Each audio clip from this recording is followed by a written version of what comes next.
Hello साथियों। मैं एक बार पुनः अपने YouTube चैनल में आप सभी का स्वागत करता हूं। जैसा कि मैंने इससे पहले संधारित्र तक के टॉपिक्स पढ़ा दिया हूं और डे बाय डे मैं आपको नेक्स्ट टाइम से मतलब अगले दिन से न्यूमेरिकल्स देते चलूंगा। ये फिक्स रहेगा डेली तो 4-5। तो आज मैं एक और लेसन की ओर बढ़ रहा हूँ। वैद्युत चालक, इलेक्ट्रिक कनेक्टर या कंडक्शन जो भी कहे, इसमें जो हम लोगों को पहला टॉपिक्स पढ़ना है वो है विद्युत धारा। बड़ा विवादित टॉपिक्स है, मैं आपको थोड़ा समझाने का प्रयास करूंगा। अंग्रेजी में क्या है तो हम इसको इलेक्ट्रिक कंडक्टर कहते हैं, सॉरी इलेक्ट्रिक करंट कहते हैं हम लोग। फिलहाल क्लास 10th की बात है, आप लोगों को हो सकता है बहुत इजी लगे, फिर भी मैं आपको समझाने का प्रयास करता हूँ कि विद्युत धारा क्या है, यानी इलेक्ट्रिक करंट क्या है। साथियों, आपने कक्षा 10 में पढ़ा होगा Q बराबर आई, आई बराबर Q अपॉन टी, या हो सकता है मास्टर साहब बुक वाली बात छपा दिए हो, वो बुक वाली बात कुछ ऐसी रही होगी जैसे किसी चालक में आवेश प्रवाह की दर को विद्युत धारा कहते हैं। ठीक है, तो यहाँ समझने का प्रयास करते हैं कि आई बराबर क्यू अपॉन टी। फिलहाल मैं बुक से थोड़ा हटके चीजों को समझाने का प्रयास करता हूँ। तो आप समझिए कि विद्युत धारा को डिफाइन कैसे करेंगे, तो मैंने इसको एकांक कह दिया। क्या कह दिया? एकांक कह दिया। और टी का मतलब समय है, समय से है, तो मैंने इसे एकांक समय नाम दे दिया। ठीक, अब आप समझने का प्रयास करें कि ये जो करंट फ्लो होता है कहाँ बहता है, तो आप कहेंगे सर चालक में बहता है। तो मेरे कहने का मतलब ये है कि चालक से नाम याद आया कि मुझे पहली बात चालक से रिलेट करनी है, तो मैंने कह दिया कि किसी चालक में एकांक समय में, इसको क्या बोलते हैं? आवेश। एकांक समय में प्रवाहित होने वाले आवेश को विद्युत धारा कहते हैं। मेरी बात समझ आई कि हम क्या बता रहे हैं? किसी चालक में एकांक समय में प्रवाहित होने वाले आवेश को विद्युत धारा कहते हैं। साथियों, मैं नोट करके दूंगा आप लोगों को कि नोट कैसे करना है। बहुत सिंपल सी बात है, बहुत कठिन नहीं है, आसान सी बात है। तो किसी चालक में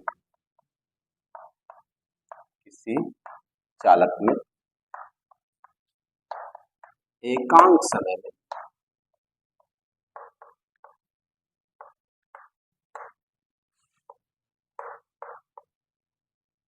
प्रवाहित होने वाले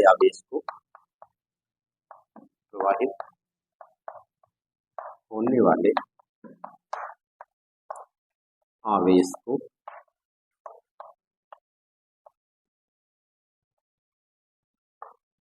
विद्युत धारा कहा जाता है। क्या कहते हैं?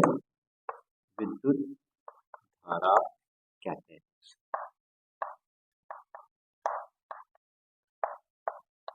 पूर्ण विराम लगो, आगे लिखते हैं। इससे स्मॉल आई से व्यक्त करते हैं। स्मॉल आई, कैपिटल आई, कुछ भी लिखो, इसे आई से व्यक्त करते हैं।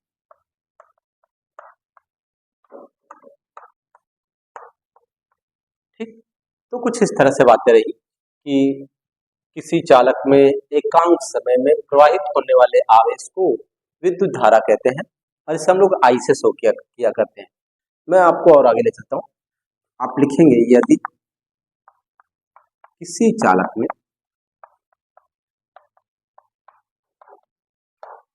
टी समय में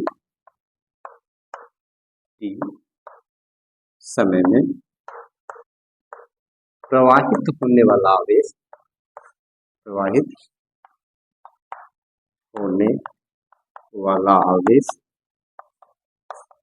क्यों हो,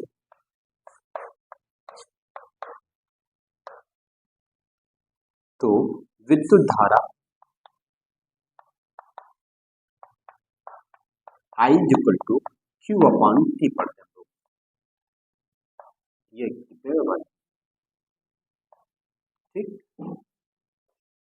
मेरी बात समझ रहे हैं? ऐसे कुछ लिखना है। और फिजिक्स को हमेशा एक बात ध्यान रखेंगे, फिजिक्स को लिखते समय जो जो गणितीय रूप है इससे थोड़ा लैंग्वेज से थोड़ा अलग दिखनी चाहिए। मेरे पास जगह नहीं है इसलिए मैंने यहाँ लिख दिया, नहीं तो मैं नीचे और लिखता ताकि अलग दिखे। ठीक, और यही तरीका है फिजिक्स लिखने का साथियों।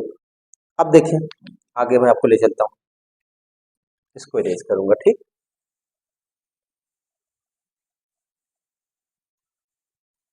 एक बात और इसी में समझ लीजिए, आवेश का मात्रक आप लोगों ने पढ़ा होगा कूलाम होता है, और समय का मात्रक सेकंड। तो इसका मात्रक में क्या कहते हैं, कूलाम बटे सेकंड। या एक और इसका मात्रक हाई स्कूल में आप लोगों ने पढ़ा होगा एम्पियर। सुनी सुनाई बात, सुनी सुनी सी बातें लगती हैं हम लोगों को ये। ठीक, तो पहली नोट पॉइंट हम लोग पे चर्चा करेंगे।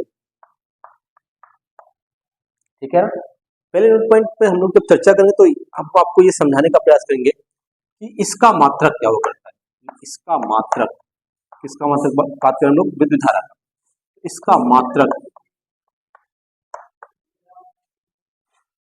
कूलाम बटे सेकंड या एम्पियर होता है, या एम्पियर। पहली बात होगी ये, तो फर्स्ट बात है। एक और बात पे हम लोग इसी पे चर्चा करेंगे। विवादित ये रहा कि समझ ये नहीं आता कि ये सदिश राशि है कि अदिश राशि है, क्योंकि विद्युत धारा में डायरेक्शंस हुआ करती है। लोग बताते हैं कि विद्युत धारा जो है वो बैटरी के धन सिरे से निकलकर ऋण सिरे की ओर चलती है। ठीक है, तो डायरेक्शन समझना, ये प्लस से निकली इधर से इधर गई, डायरेक्शन समझ में आ रही है ना। तो फिलहाल ये सदिश राशि होनी चाहिए, वेक्टर क्वांटिटीज। लेकिन किताब वाले कहते हैं, या कुछ और लोग भी कहते होंगे कि ये एक अदिश राशि है। मैंने लोगों से पूछा ऐसा क्यों है, तो लोगों ने बताया कि ये सदिश योग नियम का पालन नहीं करता है। अब ये सदिश योग नियम क्या है, तो हो सकता है आपने क्लास 11th में ना पढ़ा हो, फिर भी मैं आपको थोड़ा सा, अगर नहीं पढ़ा फिर भी, और पढ़ा फिर भी मैं आपको थोड़ा समझाने का प्रयास करता है। इसको मैं इसको लेता हूँ, समझे। ये थिलिया है,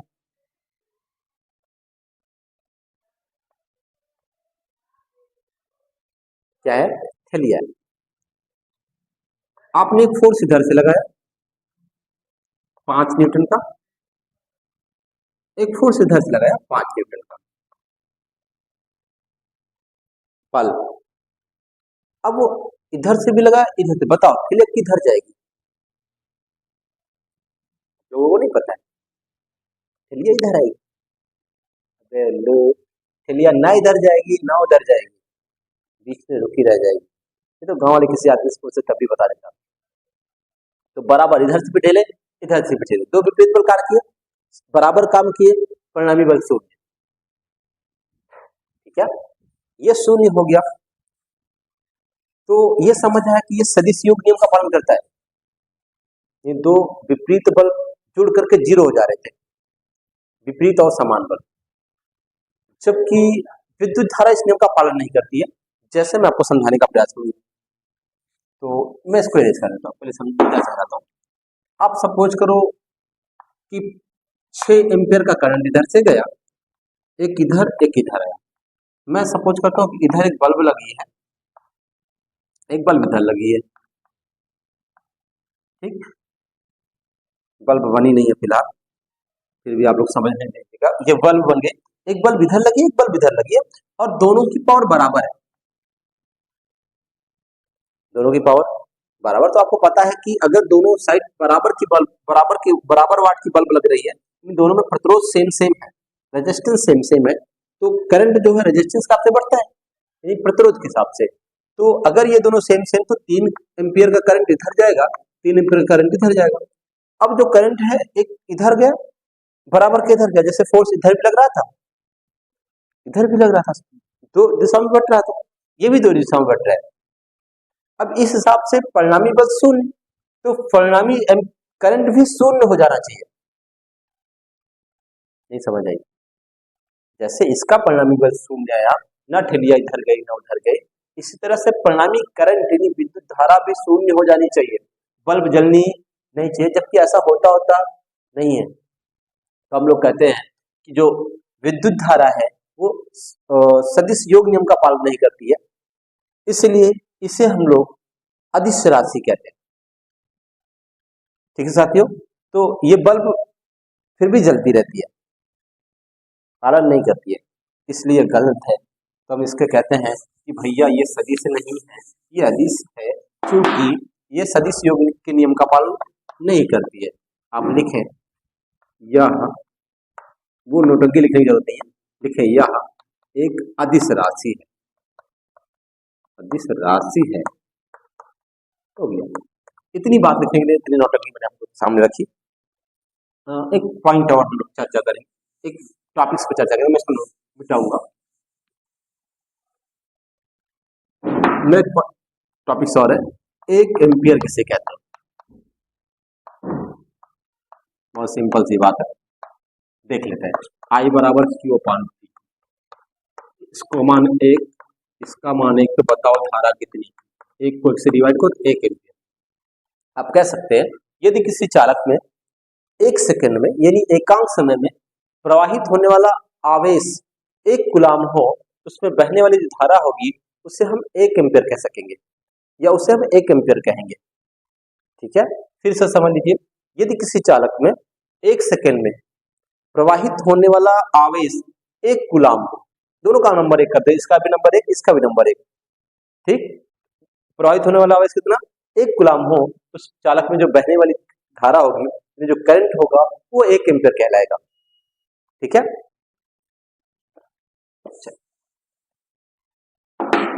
मैं नोट कर लेता हूं, कर दीजिएगा। यदि किसी चालक में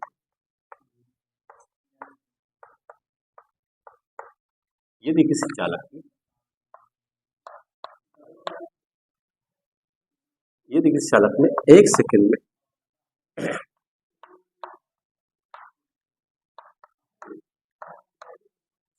एकांक समय में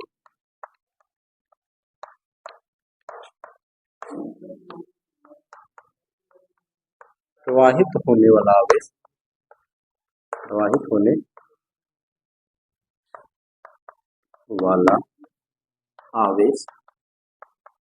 एक कूलाम हो, एक कूलाम हो, तो चालक में प्रवाहित धारा एक एम्पियर कहलाएगी, एक एम्पियर कहलाएगी।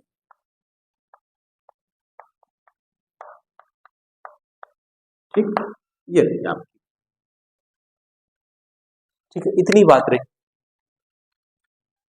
मैं आपको एक टॉपिक्स की और ले चलता हूँ, हो सकता है वीडियो बड़ा हो रहा हो, फिर भी